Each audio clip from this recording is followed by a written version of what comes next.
ભક્તિ ફળ ન કહી અને સેવા ફળ કહી દીધું પાછું. માર્ગ પાછો ભક્તિ માર્ગ કયો છે, ભક્તિ માર્ગ જો માર્તંડ કહેવામાં આવે છે, પછી ફળ સેવા કહેવામાં આવે છે. હવે એનો વિચાર કરીએ કે સેવા કહેવાથી ભક્તિ થાય કે ન થાય. તો શું મહાપ્રભુ કહે છે ભજ ધાતુ, એ ભજ અને તીન પ્રેમપૂર્વકની સેવા એ તો ભક્તિ છે, અને એ પ્રેમપૂર્વિકા સેવા તો ફલરૂપા સેવા.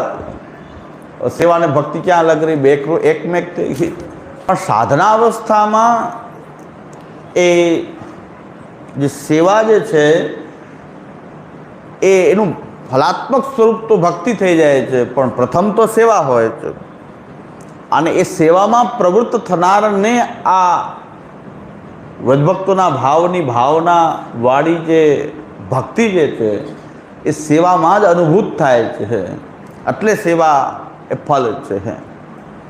કારણ કે ભગવદ રૂપ સેવાર્થમ તત્સૃષ્ટિ અન્યથા પહેલેથી કહી દીધું, કૃષ્ણ સેવા સદા કાર્ય કીધું. ફલમાં બાજુ ભક્તિ ન કહીને ત્યાં સેવા જ કીધું કે આ સેવા જ ભક્તિનું રૂપ ધારણ કરે. સેવા એ પરમ પ્રેમપૂર્વક, એ સેવા પણ પ્રેમપૂર્વક થવા માંડે. એટલે શ્રી ગુસાઈજી કહે છે કે સ્વતઃ પુરુષાર્થત્વેન સેવા કૃતિ સો સિદ્ધાંતો. સેવા જ મારી આ ભક્તિ છે, મારું આ ભજન છે, અને એ સ્વતંત્ર મારો પુરુષાર્થ છે, ભક્તિ મારો પુરુષાર્થ છે. એ જ આ સેવા છે.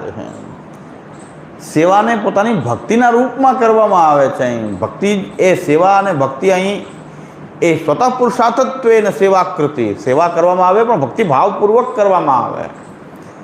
અમારી ભક્તિ જ આ પ્રકારની છે. અમે માલા લઈને નથી બેસતા ચાલો, પણ અમારી ભક્તિ આ પ્રકારની છે કે અમે આ ઠાકોરજીની ભાવની ભાવનાપૂર્વક, વ્રજભક્તોના ભાવની ભાવનાપૂર્વક મંગલાથી શયન પર્યંત અમે આ પ્રકારની સેવા અને અનવસરમાં કથા.